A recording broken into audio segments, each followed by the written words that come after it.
আজকে বেরিয়ে পড়েছি ধর্মতলা। তো বিয়ের কেনাকাটা চলছে। তো বিয়ের কেনাকাটার মধ্যে আমরা প্রথমেই ঢুকে গেলাম শ্রীলেদার্সে।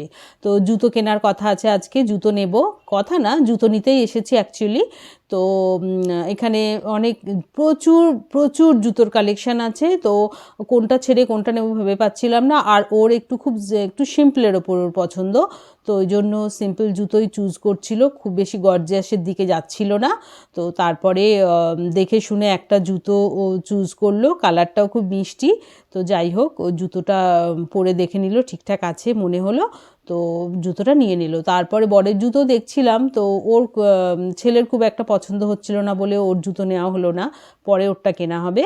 তারপর বাইরে বেরিয়ে কিছু জুয়েলারি দেখছিলাম, কিছু জুয়েলারিও নেওয়া হলো। তো এখানে এই আংটিগুলো দেখো কি সুন্দর, আমার তো ভীষণ পছন্দ হয়েছে। তো আমার ভিডিও ভালো লাগলে লাইক করো, সঙ্গে থেকো।